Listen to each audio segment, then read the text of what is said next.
যদি মামলা না উঠাই তাহলে তার বন্ধুকে দিয়ে আমাকে ধর্ষণ করায় ভিডিও বের করে নাকি সেগুলো ভাইরাল করবে। হ্যাঁ, সানাইয়ের হাজবেন্ড ধর্ষণ করছে তার নিজের ব্রেনকে। ওইটা না হলে কি আর এতদিন সানাইয়ের সাথে সংসার করতে পারে?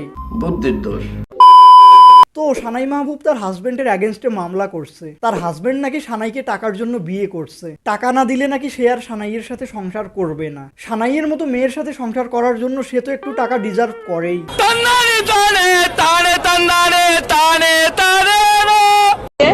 আমি সঠিক বিচার চাই, ঠিক আছে? যদি সে আপোষ মীমাংসা সাপেক্ষে আপোষ মীমাংসা করে, ঠিক আছে, ভালো, সে যদি মানুষ হতে পারে। কিন্তু আমি সেটা যদি সেই পর্যন্ত সীমাবদ্ধ, সে যদি তার লেহাজ আমার সাথে না রাখে, আমি অবশ্যই আইনের প্রতি শ্রদ্ধাশীল বিচার চাই। আমি চাই আপনারা সবাই আমার পাশে থাকবেন। হ্যাঁ, আপনার পাশে কেউ না থাকলে আমি অলওয়েজ আপনার পাশে থাকবো, আপনাকে গালি দেওয়ার জন্য।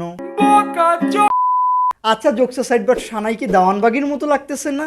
आपका आवाज किधर देखेला लगता है मेरे को। मैंने भी तेरा थोबड़ा किधर सुनेला लगता है रे। চলো এখন সানাইয়ের অ্যাডভোকেট কি বলতেছে ওইটা শুনি। আমি আইনজীবী হিসেবে মামলাটা করি। তার মূল অভিযোগ হচ্ছে সানাই মাহবুবের পক্ষ থেকে 19 লক্ষ টাকা তার স্বামী ব্যবসায় করার জন্য নিয়েছে। সেই টাকাটা সে নষ্ট করে কি করছে সেটা সানাই মাহবুব জানে না। তো পরবর্তীতে ব্যবসা করার জন্য আবারও তার কাছ থেকে 22 লক্ষ টাকা চাওয়া হয়। টোটাল 41 লক্ষ টাকা, মানে ডেইলি সকালে উঠে সানাইয়ের মুখ দেখা, সারা জীবন সানাইয়ের সাথে সংসার করা, এগুলোর জন্য 41 লক্ষ টাকা অনেক কম হয়ে যায় না? একই সাথে সানাই মাহবুব তিনি সংসার করার জন্য পরপর আমার মাধ্যমে 2বার লিগ্যাল নোটিশ দিয়েছেন। একটা লিগ্যাল নোটিশের উত্তর দিয়েছেন, উত্তরটা অসন্তুষ্টিজনক ছিল, অপমানজনক ছিল, মানহানিকর ছিল। অপমান হয়েছে, অপমান হওয়ার জন্য আগে সম্মান তো থাকতে হয় নাকি?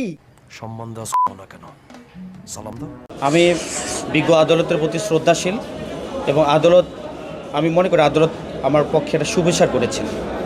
এই জন্য আমার বিজ্ঞ আদালতকে প্রতি ধন্যবাদ, আমার বিজ্ঞ আইনজীবীর প্রতি ধন্যবাদ। আদালত এর প্রতি ঠিকই সুবিচার করছে, কিন্তু ভাগ্য আর এর সাথে সুবিচার করেনি।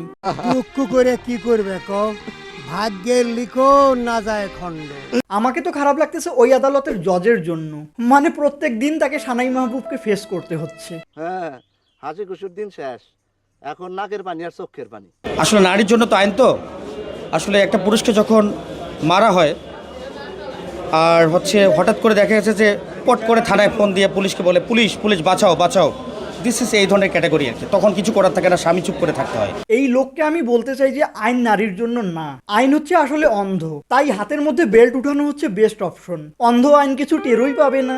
এসব কি দেখনা পড় রা হ্যায়, আচ্ছা হ্যায় मैं अंधा हूं। এই মানুষটার কথা শুনে মনে হচ্ছে যে সে একজন স্মার্ট, ম্যাচিউর অ্যান্ড ইন্টেলিজেন্ট একজন মানুষ, বাট লাভ কি, বিয়ে তো ওই সানাইকেই করছে। এই মামলা আমরা আপোষ করব, আর এই মামলায় যে অভিযোগগুলো আনা হয়েছে সেগুলো ভিত্তিহীন। যেহেতু সংসার এখন চলমান, আমরা সংসার করব। ও আপোষ করে আবার সংসার, গুড ডিসিশন। এটাই সব থেকে বেস্ট অপশন আত্মহত্যা করার জন্য।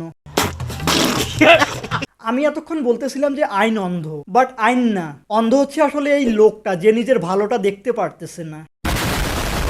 আপোষ মীমাংসাটা যেন মুখের মধ্যেই সীমাবদ্ধ না থাকে। দেখা গেল 2 মাস পরে আবার আমার শাশুড়ি টাকা চাওয়া শুরু করলো, 2 মাস পরে আবার আমার স্বামী টাকা চাওয়া শুরু করলো, এবং তখন আবার আমাকে আদালতে দ্বারস্থ হইতে হইলো। এরকম যেন না হয়। আরে আপু না, এইরকম কেন বলতেছেন? আবার এরকম না হলে আমরা হাসবো কি দেখে? বাট আমি পার্সোনালি চাই এদের ডিভোর্স না হোক, এদের আপোষ হয়ে যাক। কেননা আপোষ হলে তো তারা হাজব্যান্ড ওয়াইফই থেকে যাবে, আর সানাইয়ের বেল্টের মাইর খাওয়ার জন্য সানাইয়ের চান্সটা বেড়ে যাবে।